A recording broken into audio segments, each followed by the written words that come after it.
Gracias. Buenas tardes. Buenas tardes. Hola, muy buenas tardes. ¿Qué tal?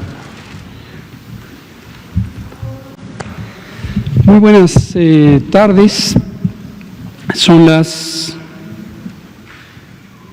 19:01 de este viernes 29 de mayo, penúltimo día de la Jornada Nacional de Sana Distancia. Y estamos en el Palacio Nacional de México, en la Ciudad de México. Y vamos a empezar la conferencia de prensa diaria sobre la situación de la pandemia de COVID-19, la pandemia causada por el nuevo coronavirus SARS-CoV-2. Hoy tenemos varios elementos que comentar, que son parte de lo que hemos estado platicando a lo largo de la semana. En particular vamos a tratar el informe técnico, como siempre, que lo presentaré yo, y me da, como siempre, muchísimo gusto que este sea un foro del gobierno en su conjunto. Las actividades que aquí se presentan no son de la Secretaría de Salud, son de todo el sector salud y son de todo el gobierno federal. Y así ocurre hoy, que nos acompaña nada menos que el secretario de Educación Pública, el maestro Esteban Moctezuma Barragán, con quien hemos venido trabajando la Secretaría de Salud y el Sistema Educativo Nacional, toda la autoridad educativa del país, en los distintos protocolos que él mismo presentó esta mañana. Bienvenido, secretario. Mucho gusto. Gracias.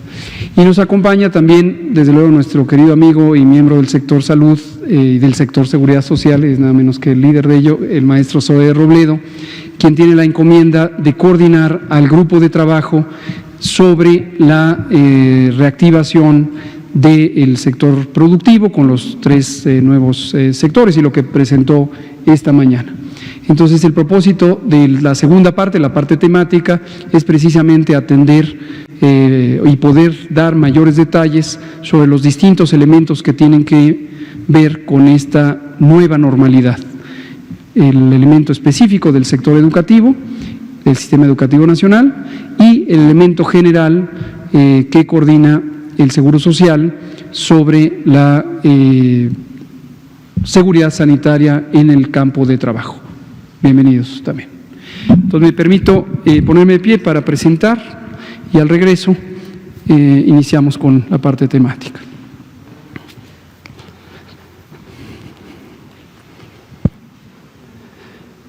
Día 68 de la Jornada Nacional de Sana Distancia. Nos queda formalmente un día más, sábado 30 de mayo, y deseablemente aprovechar el domingo 31 de mayo, aunque ya no está formalmente la jornada, pero un domingo, un día de descanso, quedémonos en casa, no hay necesidad de salir ese día. Y el lunes primero, inicia el proceso de la nueva normalidad, que como decíamos esta mañana, inicia con todo el país en color rojo del semáforo, excepto Zacatecas, que está en color naranja, y esto quiere decir las 32 entidades federativas están en una situación de alto riesgo en el caso naranja o de máximo riesgo en el color rojo. Y las restricciones correspondientes están publicadas en el Diario Oficial, en el acuerdo del secretario de Salud del 15 de mayo, que especifica cuáles son las actividades que pueden ocurrir cuando el semáforo está en rojo, que básicamente son las esenciales y que se incorporan las tres nuevas esenciales: construcción, la industria automotriz y la minería. La siguiente, por favor. La situación mundial: 5.701.337 personas han tenido COVID y este ha sido confirmado y notificado desde que inició la pandemia.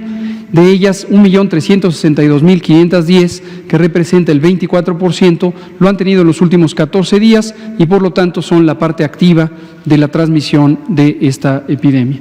6.3% es la tasa de letalidad global estimada y la distribución por regiones del mundo o por continentes es la que se muestra en la pantalla, claramente con la región de América en una fase creciente. Y en cambio Europa en una fase decreciente y otras áreas, otras zonas, otros continentes como la zona del Mediterráneo Oriental en también una fase creciente, pero en menor proporción. La siguiente. En México, 84.624 personas han tenido COVID y este ha sido notificado y confirmado por laboratorio desde que inició la epidemia en México el 28 de febrero. 16.202 lo han tenido en los últimos 14 días, por lo tanto son el elemento que en este momento contribuye a la transmisión de COVID y muy desafortunadamente 9.415 personas han perdido la vida por COVID. 264,000 han sido estudiadas, resultando en las ya mencionadas positivas o en 140,553 que han sido descartadas, aunque fueron casos sospechosos y en su momento, como todos los casos sospechosos, contribuyeron muy importantemente a identificar los patrones de ocurrencia de la enfermedad del síndrome COVID, compatible con COVID. La siguiente. En el mapa de casos acumulados, que se cuenta desde el 28 de febrero, tenemos 66.2 personas por cada 100,000 que han tenido COVID desde el 28 de febrero. La distribución en el territorio nacional es heterogénea, aunque cambia menos que los casos nuevos, porque es la suma de casos que ya han ocurrido. La siguiente. Aquí lo podemos ver en esta gráfica de columnas que sigue siendo, y no es esperable que sea diferente en el corto plazo, el Valle de México tiene prácticamente la mitad de los casos que han ocurrido, seguido de Baja California, Tabasco, Veracruz, Sinaloa y después otras entidades. La siguiente. En los casos recientes, los casos de los últimos 14 días, vemos también estabilidad, no ha cambiado respecto a ayer, desde luego cambian los números, pero las categorías han cambiado poco, por lo tanto la coloración con que se representa a las entidades federativas es semejante o igual a la que teníamos ayer, y en la gráfica de columnas de la siguiente diapositiva podemos ver con mayor claridad. También para los casos recientes, el Valle de México es la zona de mayor actividad. Todavía. Y tenemos aquí sí algunos cambios. Puebla cambia de lugar, empieza a estar más cerca, está en el tercer lugar, le sigue Tabasco, que antes era el tercero, y después Baja California, Veracruz, Chiapas también aumentó su representación entre los sitios con mayor cantidad de incidencia reciente. Gracias. La siguiente. La incidencia está aquí, 12.7 personas por 100,000 habitantes. En los últimos 14 días han tenido COVID. Este ha sido confirmado y notificado. La siguiente nos muestra lo que corresponde al mapa. Con este nuevo sistema que hemos incorporado, lo vuelvo a explicar para familiaridad, porque lo vamos a estar usando. Es un mecanismo muy útil que corresponde en la metodología del semáforo, nos permite ir monitoreando el cambio con respecto a las semanas previas. Concretamente tenemos ahí en verde los casos activos en el periodo del 16 de mayo al 29 de mayo, es decir, la semana más reciente, y la quincena reciente, que son los casos activos desde el 9 al 29, están representados en gris. ¿Cuál es la idea aquí? Donde veamos que la barra gris supera el tamaño de la barra verde, quiere decir que para ese periodo de comparación tenemos menor número de casos o concretamente menor incidencia en la semana reciente comparada con los últimos 15 días. Y esto lo que muestra es este proceso de disminución. Pongamos otro ejemplo más ilustrativo. En el estado de Querétaro, la barra gris es aún más grande que la barra verde. Se puede ver al revés, por supuesto. La barra verde es menor a la barra gris. Lo mismo en el estado de Oaxaca. Y otros, Nuevo León todavía en esta semana tuvo menos incidencia que lo que hubo en la última quincena. La importancia de esto es que, aunque el semáforo lo vamos a estar anunciando cada semana, vamos a estar presentando esto todos los días, y esto muestra una ventana de observación, ventana en el sentido de una metáfora de un periodo de observación a lo largo del tiempo, que irá cambiando poco, menos que el semáforo, menos drásticamente que el semáforo, pero irá cambiando y nos anticipará cuál será la tendencia del semáforo. La siguiente. La mortalidad se representa como siempre aquí, incluyendo tanto las defunciones confirmadas, 9.418, como las que están todavía en una etapa de sospechosas, quiere decir que están en estudio, y nunca hay que olvidarlo, estamos también con los otros procesos de análisis de la mortalidad. Algunos de los grupos técnicos están instalados y trabajando para analizar las otras fuentes, los certificados de defunción, por ejemplo, de personas que desafortunadamente no se les pudo tomar especímenes. Cuando tengamos resultados de este trabajo listos para las distintas entidades federativas, lo iremos presentando conforme estén los resultados. La siguiente. Defunciones sospechosas, también lo mismo, la barra, la columna está de coloración amarilla, el resto son los confirmados y la frecuencia no ha cambiado, excepto Tabasco, que ahora ya se interpuso más próximo a los primeros lugares sobre Sinaloa, que ya quedó detrás. La siguiente. Los casos confirmados y sospechosos que conforman, al final de cuentas, la curva por fecha de ocurrencia, no por fecha de notificación. La siguiente. Y aquí finalmente la curva acumulada de casos, 84.627, con la adición de 3.227 en las últimas 24 horas, que representa el 4% de lo que había el día previo. La siguiente. 770 hospitales, de los 787 hospitales COVID designados, notificaron, esto es un 98%, y la ocupación subió un punto porcentual en términos generales, y lo podemos ver en la siguiente imagen.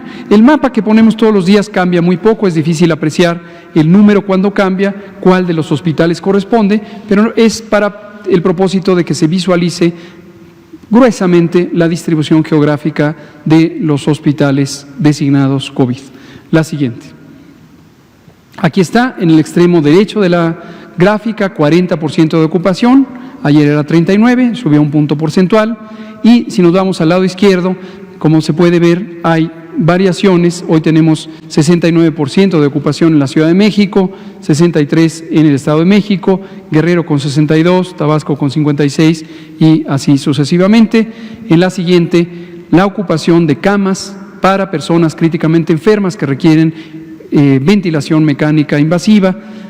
A nivel nacional, extremo derecho de la gráfica, 36%, y en el lado izquierdo tenemos Baja California, Estado de México, Chiapas, Ciudad de México, ahora ya en el cuarto lugar de orden de ocupación, 71%, 61, 59, 58, y el resto que se ve en la gráfica.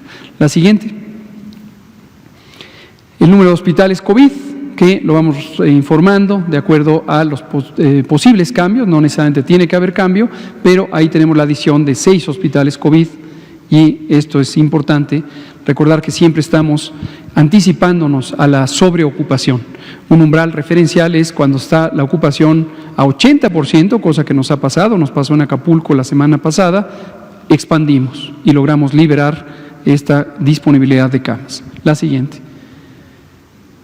Y esto que presentamos todas las semanas es el informe de muestras procesadas. Esto es de interés público, cuántas muestras se procesan en México, son las que tenemos disponibles en este momento, 280.575, se muestran en la casilla azul en el lado derecho de la diapositiva, y aquí están las que se procesan. Estas son 225.180 que se realizan en los distintos laboratorios designados, los de salud pública y los accesorios o auxiliares de la vigilancia epidemiológica, y también las que y que incluye los hospitales y se reportan en el sistema de vigilancia de enfermedad respiratoria, y las totales que realizan la Red Nacional de Laboratorios de Salud Pública. Quiero hacer notar, esto creo que ya era obvio para la mayoría de ustedes, que a lo largo de la epidemia se van haciendo más y más y más y más pruebas, para recordarles que no hay un límite, no hay un límite preespecificado, no hay una cuota diaria, no hay una cuota mensual, no hay una cuota por estado. Conforme haya casos sospechosos, se deben hacer pruebas. No debe haber restricción alguna y jamás debe haber una disposición de que se prohíba hacer pruebas. Cuando haya un caso sospechoso de COVID, de acuerdo con el lineamiento de vigilancia epidemiológica, si es un caso leve, se deben realizar pruebas al 10% en las unidades monitoras de enfermedad respiratoria. Si es un caso grave, al 100% se le deben hacer pruebas de laboratorio, tomándoles la muestra correspondiente. Si desafortunadamente es un caso fatal al que no se le pudo tomar la muestra, se puede tomar post-mortem para ayudar al proceso de identificación de las causas de muerte por COVID. La siguiente y última. Esto es para mostrar la positividad. Es importante tenerla en mente porque la positividad es el cuarto criterio del semáforo. El semáforo tiene, esto ya lo hemos presentado como uno de los indicadores, el porcentaje de positividad. ¿Esto qué quiere decir? De cada 100 personas que se les toman muestras, se procesan en el laboratorio, ¿cuántas resultan positivas? Y hemos tenido cierta estabilidad a lo largo de la fase 3, que justamente empezó aproximadamente aquí, con alrededor de 41-42%, en algún caso hasta 43%. Si lo viéramos por entidad federativa, que lo graficamos todos los días y lo analizamos, vemos algunas entidades federativas que ya empezaron a reducir y están alrededor de 30-25%, y eso es un excelente indicador de que está en reducción la epidemia, correlaciona muy bien con los otros indicadores de la curva epidémica. Y para el semáforo, un elemento que quisiera también compartirles, ¿por qué está todo en rojo? Porque el semáforo está diseñado ex profeso, los criterios del semáforo, para tener la máxima seguridad sanitaria en el primer momento del desconfinamiento. ¿Qué quiere decir esto? No queremos tener criterios suaves en este momento, porque todas y todos, supongo, toda la sociedad tiene como prioridad 1 evitar los rebrotes. Y esta mañana lo comentamos nuevamente, si tenemos criterios bajos, laxos, suaves, permisivos, entonces tendríamos un desconfinamiento demasiado acelerado. En este momento, si de los 4 indicadores del semáforo, uno es rojo, todo el semáforo es rojo, para cada estado. Entonces no debe sorprender eso. Un estado puede tener, por ejemplo, un verde en primer criterio, un amarillo en el segundo criterio, otro amarillo en el segundo criterio, pero el cuarto criterio es rojo, se toma el rojo. Esto es deliberado, es a propósito, porque no podemos arriesgarnos en la primera etapa de desconfinamiento a que seamos permisivos. Lo iremos, desde luego, adaptando de acuerdo a la velocidad de cambio, a los indicadores, y en la medida que garanticemos que no haya repunte o rebrote, entonces puede ser que se tomen criterios menos intensos, pero es imprescindible. Por diseño se hizo así, así lo comentamos con los gobernadores la semana pasada, el martes que tuvimos la sesión de CONAGO, todo el mundo está enterado de que así es el criterio del semáforo. Creo que es la última. Bueno, aquí está también el porcentaje de positividad para los distintos laboratorios. Vean ustedes cómo hay un componente importante de la cantidad de pruebas positivas en el sector privado, pero con un porcentaje de positividad menor que lo que se hace en el sector público. ¿Cuál es la razón? Que en el sector público las pruebas se hacen con un criterio de vigilancia epidemiológica. En el sector privado hay un conjunto grande de laboratorios privados que en su momento mostraron por comparación que satisfacían los criterios del INDRE técnicos, es decir, la competencia técnica, y se dijo, por supuesto, bienvenido, hagan las pruebas que quieran, y las han estado haciendo. Y en los privados es más frecuente que la razón de hacerse la prueba sea una inquietud personal.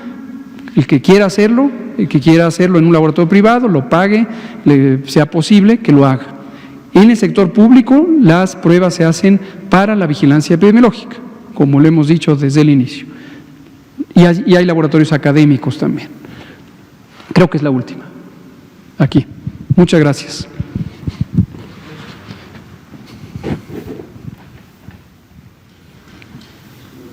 Abrimos a preguntas y respuestas. Por favor.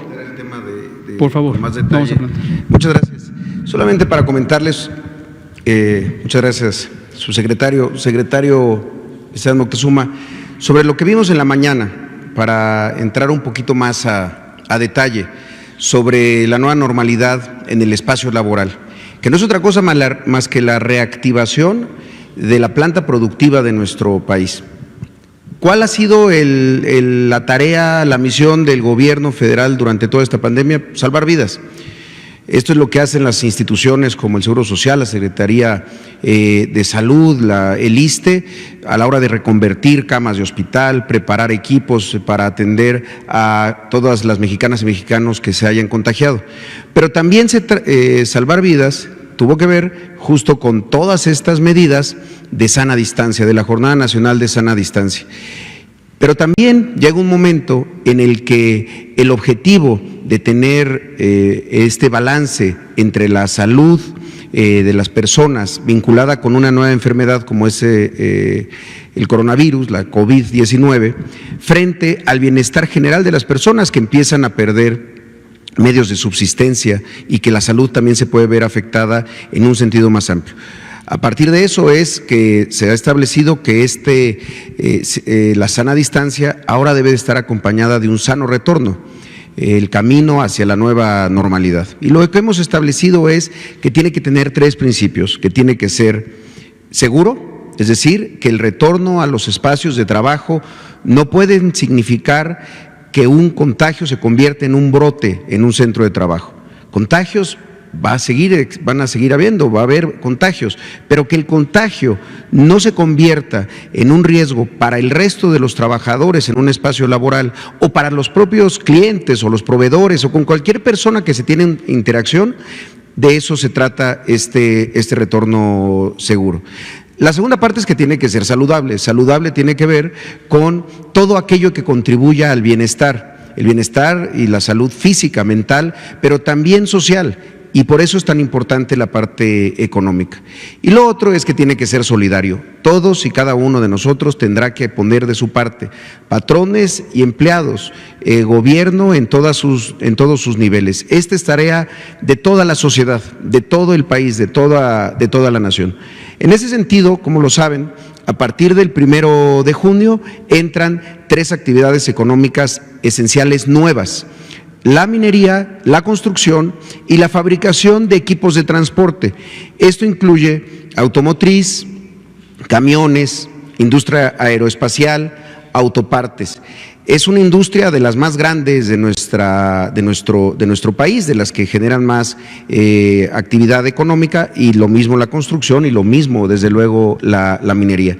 Entonces, lo que hemos hecho, la siguiente, es generar una plataforma, la plataforma de nueva normalidad, que tiene 3 elementos: el registro, la autovalidación de las propias empresas y la aprobación o la validación por parte del Seguro Social. Es una plataforma muy sencilla y ahorita les quiero explicar por qué hemos insistido tanto en esta plataforma, aunque haya servido solamente durante 2 semanas para 3 sectores de la economía. Entran las empresas aquí, la siguiente, se registran aquí. Esta es una prueba que estamos haciendo aquí en vivo para que puedan ver cómo es, porque nos lo han preguntado mucho. Una persona ingresa a su registro patronal, cuál es la razón social, el sector en el que se encuentra, si es un patrón primario o es un proveedor, va llenando los datos, el nombre de la persona,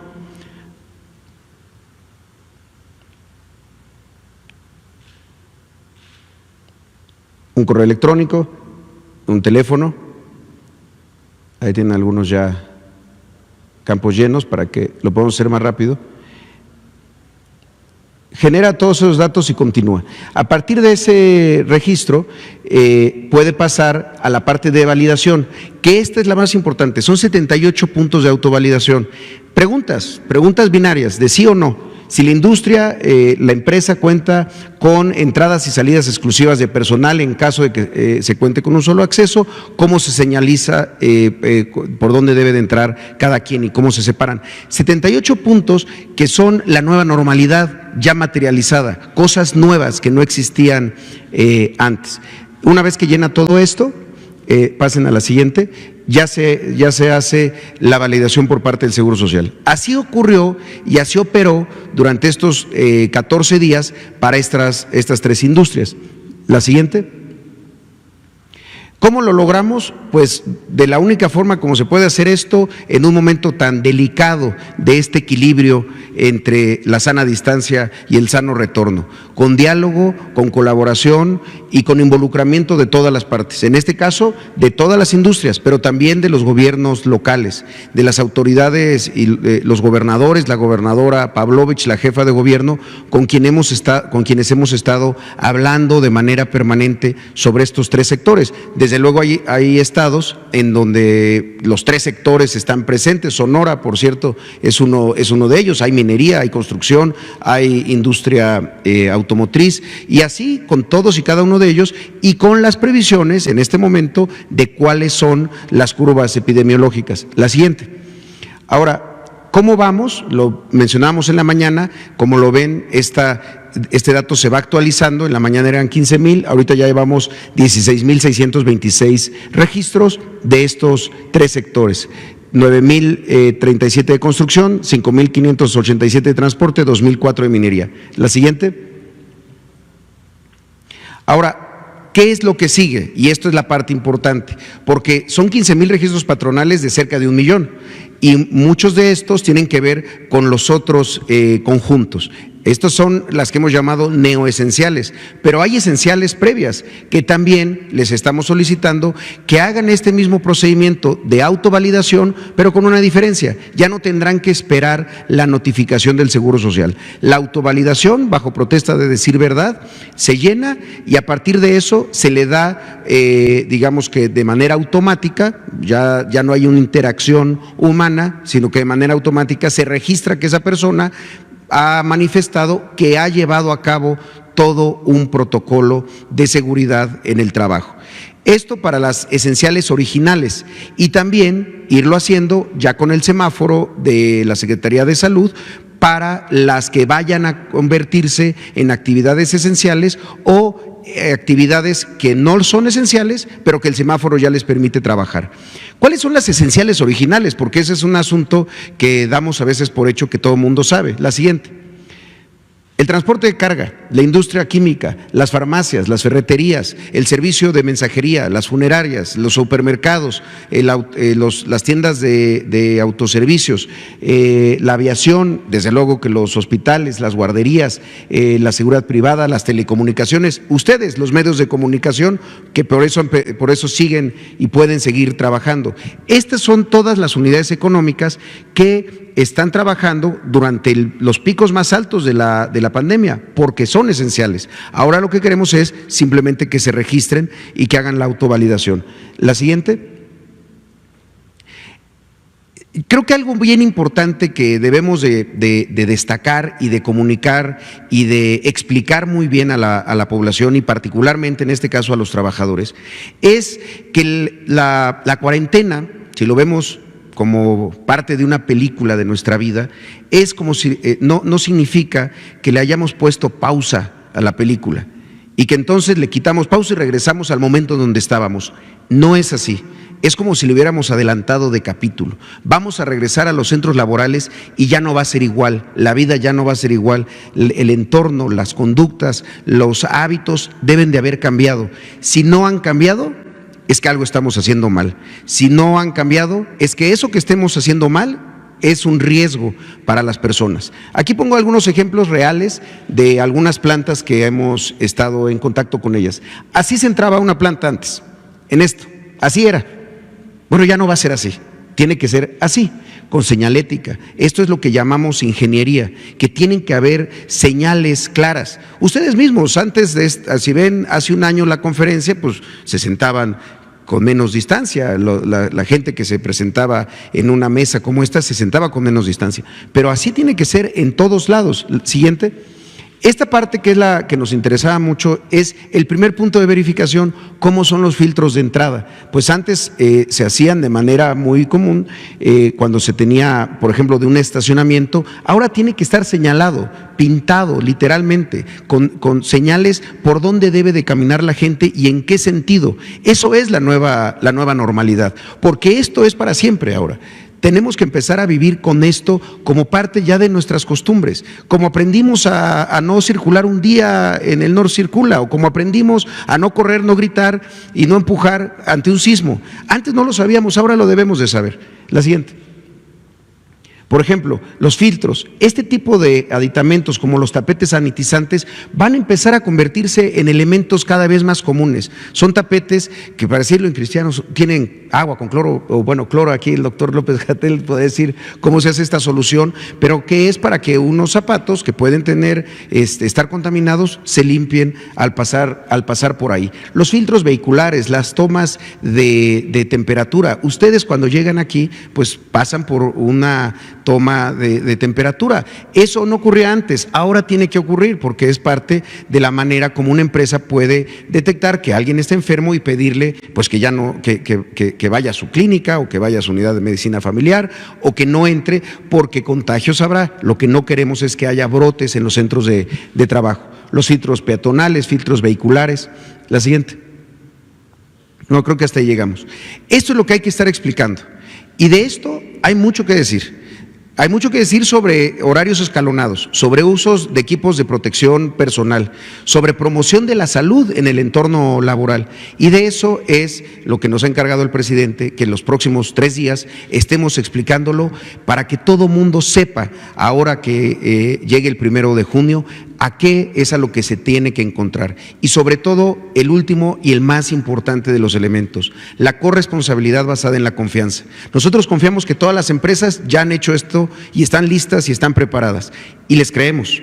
Y también les pedimos a los trabajadores que en caso de que esto no lo vean, que esto no lo identifiquen, lo notifiquen, porque lo más importante es la seguridad y la salud de los trabajadores en el entorno laboral. Desde luego que hay otros espacios de lo público, de lo social, pero en este caso, en la reactivación económica, que es la que tendrá un mayor impulso a partir del 1 de junio, hay que tener mucha atención. Y creo que si lo hacemos juntos, nos va a salir muy bien. Gracias. Muchas gracias, maestro Zoe Robledo. Le pido al secretario de Educación Pública si nos comenta. Si lo pueden poner un poquito más amplificado. Esta mañana presentamos el plan general de los lineamientos para el regreso a clases en la nueva normalidad. En estos 3 días yo lo que quiero es ir un poco más a detalle en los temas que más importan a la sociedad en general, a las madres y padres de familia, a las maestras y maestros, y principalmente a las niñas, a los niños y a los jóvenes. Punto número 1, el regreso a clases en educación básica va a ser estando en semáforo verde, o sea, esa es la condición. Aquí tenemos fechas de referencia en caso de semáforo verde. Y dice fechas de referencia. O sea, estamos yendo hacia allá, pero la condición, citando a un célebre vocero, es sí y solo sí tenemos el semáforo verde. La fecha de inicio de clases del ciclo escolar 2021 es el 10 de agosto, como ahí está especificado. El 10 de agosto empieza el ciclo 2021, el 10 de agosto inician clases, estando en verde, todas las escuelas de educación básica, que comprende inicial, preescolar, primaria y secundaria. 10 de agosto. Ahora, la semana que entra, el viernes 5 de junio, damos por concluido Aprende en Casa. Pero hay una serie de trabajos que tienen que hacer las maestras y los maestros, que le llamamos la carga administrativa, porque tienen que cerrar el curso de 19-20. Tienen que hacer la evaluación de cada uno de sus alumnas y alumnos, y el curso 19-20 va a terminar el 6 de julio, pero esto es por toda la carga que tienen que hacer los maestros y las maestras. En realidad, a partir del 6 de junio, ya las niñas y los niños no tendrán ningún contenido que vaya a ser después evaluado, o ninguna pregunta dentro de lo que se exhibe en televisión o internet. Y la propia relación de las maestras y los maestros con las niñas y los niños va a variar, porque ya no va a ser de aprendizaje, sino en todo caso serían temas más orientados hacia la valoración de su trabajo. Entonces, concluye el ciclo escolar 19-20 e inicia el 2021 el 10 de agosto. Ese es un punto muy importante que quería yo señalar en educación básica. En educación media superior va a haber el inicio del ciclo 2021 con el curso remedial y la nivelación de todos aquellos estudiantes que o no tenían internet o tenían problemas de que no pudieron cursar todas las materias, porque ahí no es como en educación básica de que un solo maestro, una sola maestra ve todas las materias, sino que ahí ya hay un maestro por materia. Entonces iniciarán con un curso remedial el 3 de agosto las personas que están en rezago. Y en educación superior hay un acuerdo de ANUYES, que es la organización que aglutina a las universidades públicas, de no iniciar el curso antes del 7 de septiembre. Entonces, lo más próximo que podrían iniciar el curso es el 7 de septiembre. Por ejemplo, la UNAM ya anunció que va a abrir el 21 de septiembre, y esas decisiones son autónomas precisamente por tratarse de las universidades y del área de educación superior. Esto, en términos muy generales, es algo que quería aclarar porque ha habido preguntas al respecto. Entonces, se cierra el ciclo 19-20, hay una valoración del mismo por parte de las maestras y los maestros, y se inicia el ciclo 2021 el día 10 de agosto en educación básica. Como ha tenido tanta demanda Aprende en Casa, hemos decidido crear el canal de televisión de la SEP, en donde vamos a tener contenidos educativos que complementen para todos los niños y niñas que quieran ver algún tema adicional, que complementen la educación que tienen en la escuela.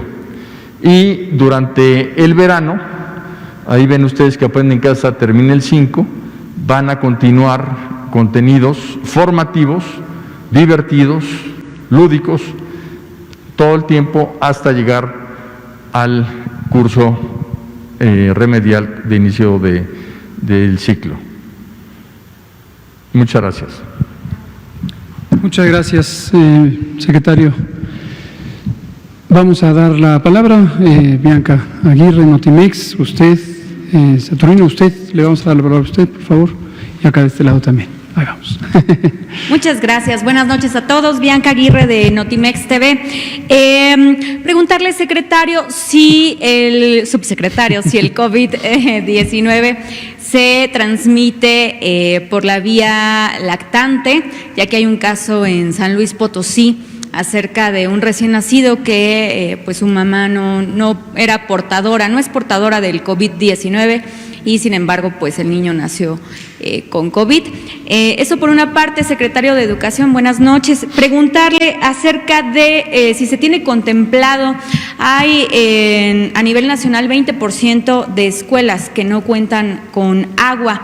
Es muy importante, obviamente, para la higiene en esta pandemia. El 32% de las escuelas tienen agua solamente un par de días y el 23% la almacena en tinacos, en tambos.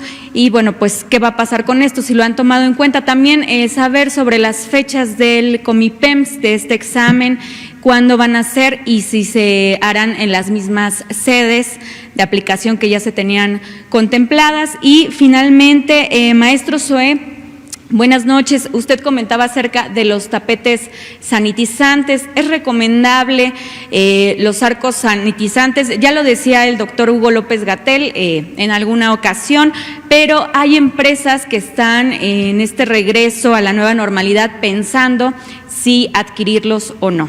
Gracias. Muchas gracias. Si quieren, secretario. Bien, el tema del agua es un tema sumamente importante. De hecho, nosotros heredamos ese estado de cosas en las escuelas públicas y el señor presidente ya desde hace pues cerca de un año creó el programa La Escuela es Nuestra.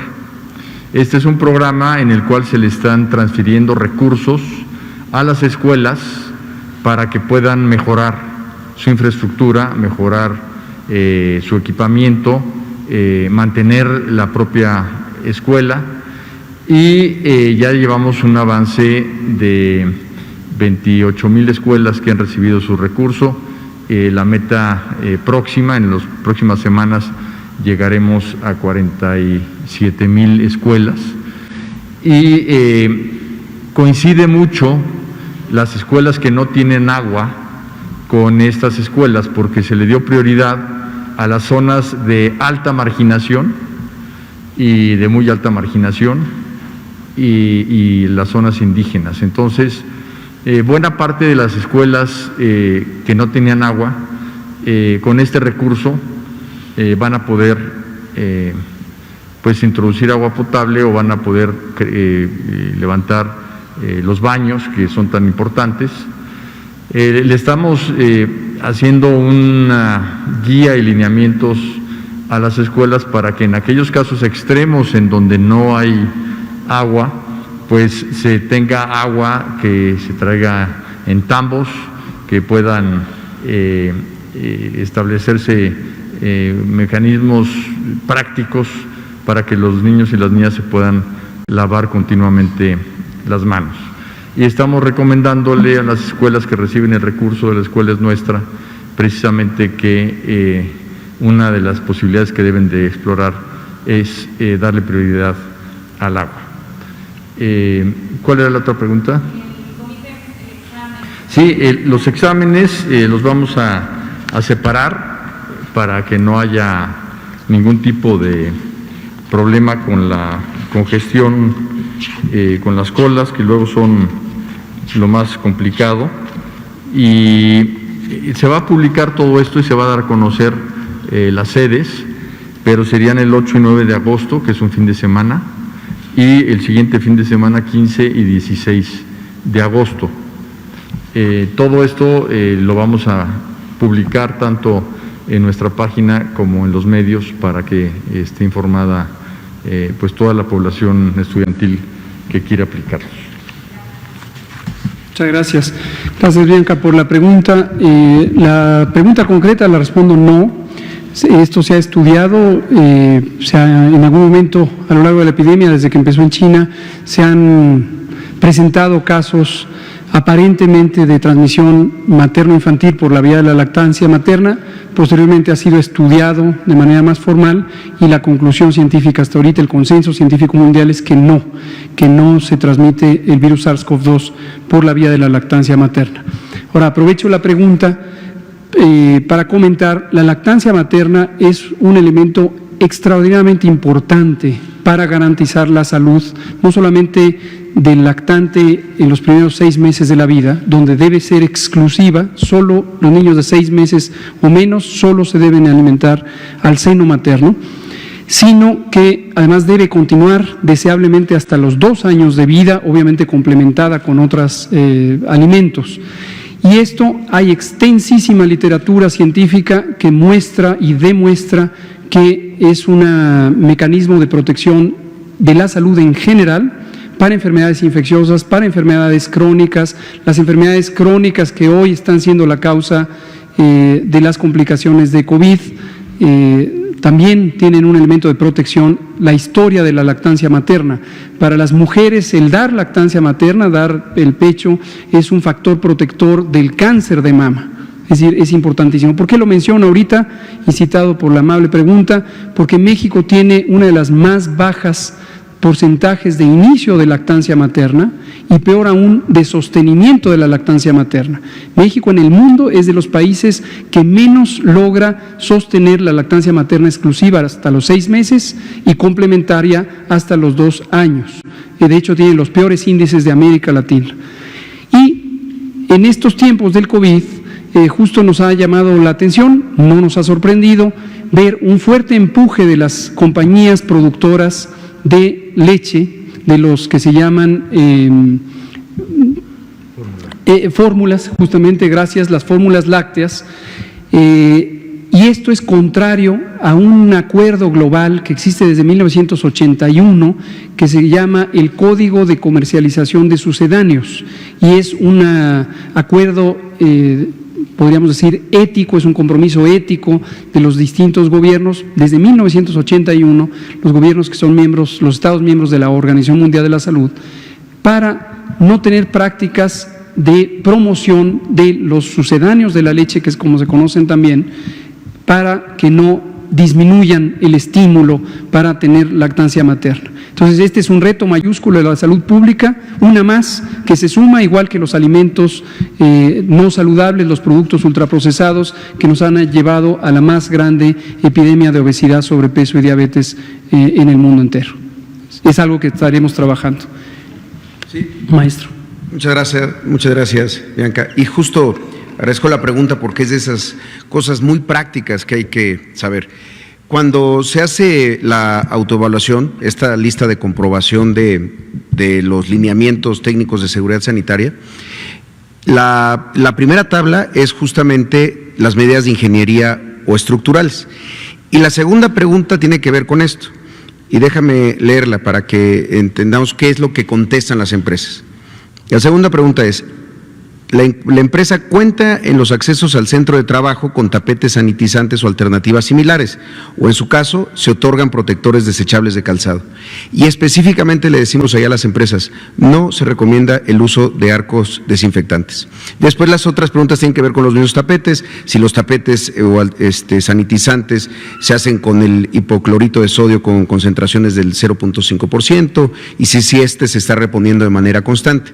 ¿Por qué es importante decirlo? Porque en este caso, esta lista de autocomprobación, esta autoevaluación, es también distinta por el tamaño de la empresa. Una planta que tiene más de 250 trabajadores, que puede llegar a tener 1,000 trabajadores, pues tenemos que ser todavía más rigurosos y son más los puntos de comprobación. Cada vez que se hace más pequeña la empresa, no es que se relajen las medidas, simplemente son menos puntos de comprobación. Pero en ese caso específico no se está planteando que haya arcos desinfectantes o estos arcos sanitizantes.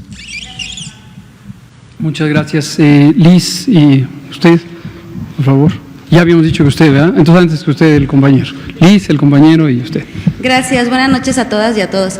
Doctor Hugo López-Gatell, hace un par de días en Diario Basta sacamos un reportaje acerca de las personas que tienen artritis. Llevan ya 2 meses sin recibir sus terapias, vacunas, medicamentos, este tipo de personas que tienen esta enfermedad, pues está viendo mermada pues ya su salud. ¿Qué va a pasar con ellos? Pues obviamente están preocupados. Ese es por un lado para usted, y para otra para el maestro Zoe Robledo. Saber, bueno, dice que hay confianza que las empresas lleven estos protocolos de seguridad y de limpieza, pero de no llevarlos a cabo, ¿qué tipo de sanciones podrían tener? Gracias. Muchas gracias. Si quieres, Zoe, contestar, ¿sí? Y ahorita abordamos este otro. Correcto.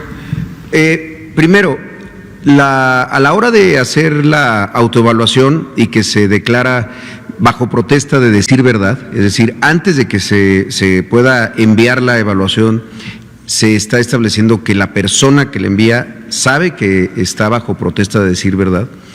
Acepta también dos cosas. Por un lado, que haya acompañamiento, asesoría por parte del Seguro Social. También que puede haber por parte de otras autoridades, y lo hemos hablado con muchos gobiernos estatales, y que las propias cámaras han estado poniendo a disposición del seguro la posibilidad de ellos también contribuir en estas inspecciones.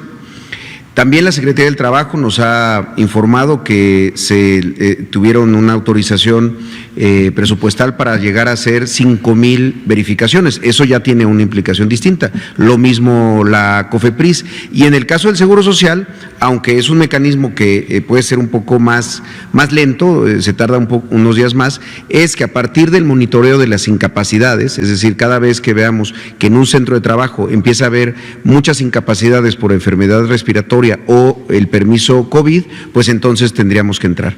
Pero ese es en el caso, digamos, de incumplimiento. Ahora, cuando se hace la autoevaluación para poder trabajar, se acepta que en caso, porque así está en el acuerdo publicado en el Diario Oficial de la Federación el día 14 y luego el adendum del 15, que se acepta y se reconoce que en caso de incumplimiento se procede a la clausura.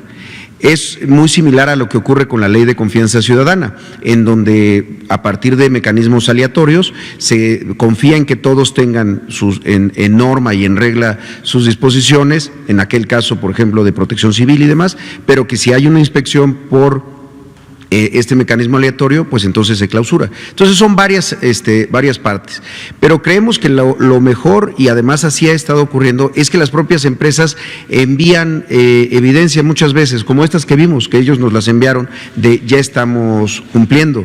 Ellos tienen necesidad en muchos casos de poder echar a andar su planta productiva de manera gradual, progresiva, con porcentajes, no la totalidad de su plantilla, pero en cualquiera de los casos es importante que sigan. Entonces, es ese equilibrio entre la autoevaluación, la autorregulación y el cumplimiento, y ahí la parte clave es también los trabajadores, que si los trabajadores tienen evidencia de que hay algo ausente que puede ponerlos en riesgo, pues entonces denuncia.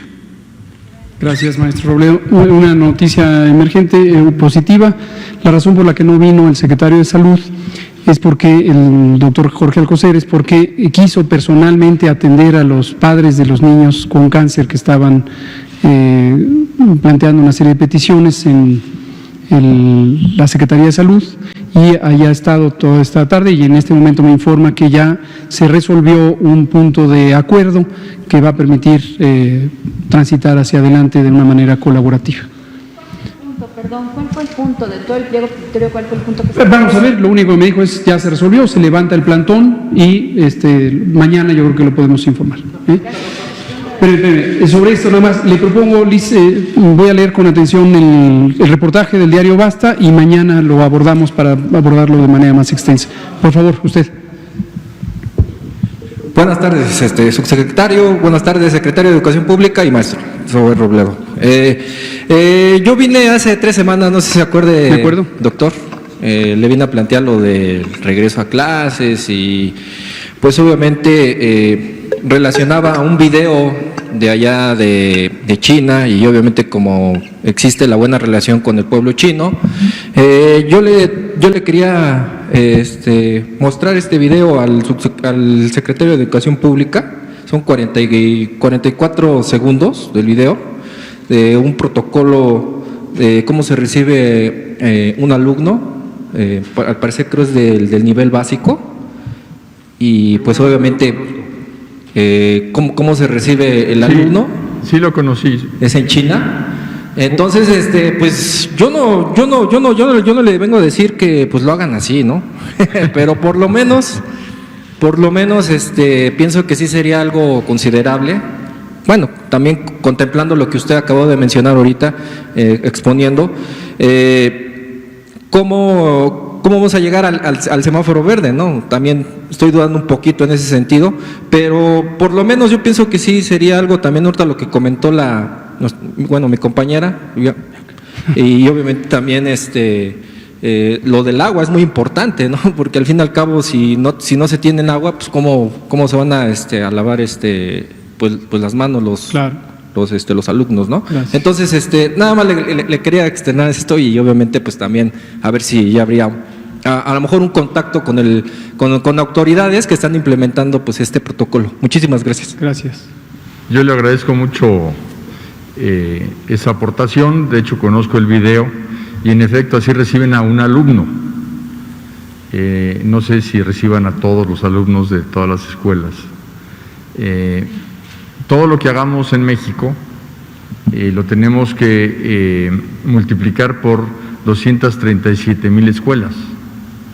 Entonces es muy importante hacer cosas que van en estricto sentido de la protección de la salud de las niñas y los niños, de las maestras y los maestros, pero muchas otras cosas en realidad no son necesarias. Hoy en la mañana mostraba otro país que dibujó unos cuadros con gis en el piso y puso a los niños y les dijo, de aquí no salen. Nuestra postura sobre el regreso a clases, en primer lugar, y esto lo tengo que subrayar cuantas veces sea necesario, es cuando el semáforo esté en verde. Cuando el semáforo esté en verde, todas las actividades van a estar liberadas de cualquier tipo de restricción sanitaria. Todas. O sea, cuando el semáforo esté en verde se va a poder ir al fútbol, al béisbol, al cine, a un restaurante, una cafetería, a hacer reuniones familiares. Y va a ser el momento en que las restricciones sanitarias se levantan y obviamente queda la nueva cultura que tenemos que hacer propia de cuidados para no solo este tema del COVID, sino cualquier otro futuro. Entonces, en las escuelas, por eso estamos haciendo hincapié en el agua y el jabón. Yo le he preguntado mucho al doctor ¿qué es mejor?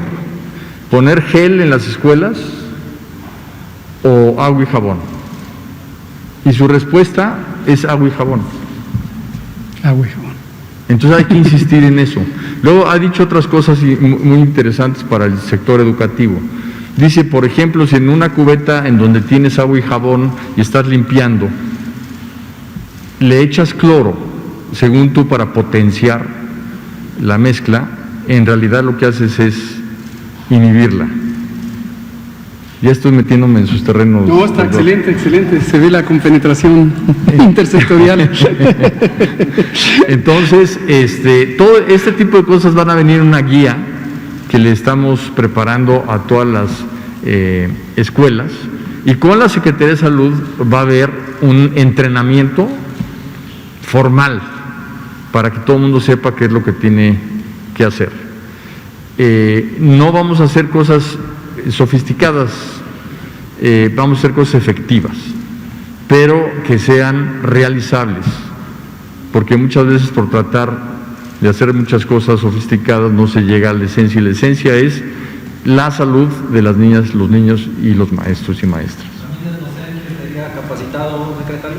Sí, este entrenamiento formal es para el Consejo Participativo de Salud. Una de las cosas que acordamos cuando el sábado 14 de marzo anunciamos que se iba a dar el receso escolar, fue que el receso fuera una semana después, o sea, el 23 de marzo, para tener una semana de preparación.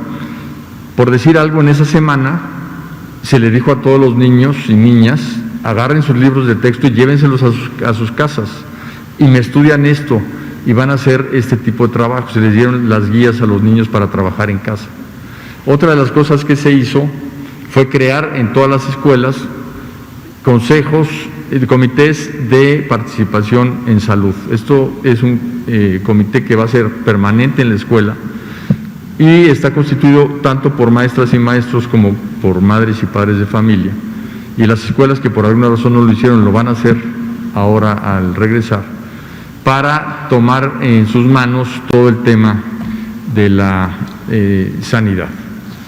Y participan y afortunadamente uno de los grandes, digamos, beneficios que hemos obtenido de esta educación a distancia es la compenetración, la corresponsabilidad de nuevo de madres y padres de familia en la educación de sus hijos y en la escuela, porque ya estaba muy apartado. Entonces lo habíamos metido en la Constitución como una aspiración de que hubiera corresponsabilidad y hoy tenemos ya ese avance tan importante. Muchas gracias, secretario. Son las 20 horas, ya no nos da tiempo, mañana empezamos con ustedes y hasta aquí terminamos. Muchas gracias. Gracias, secretario, gracias, director. Muchas gracias.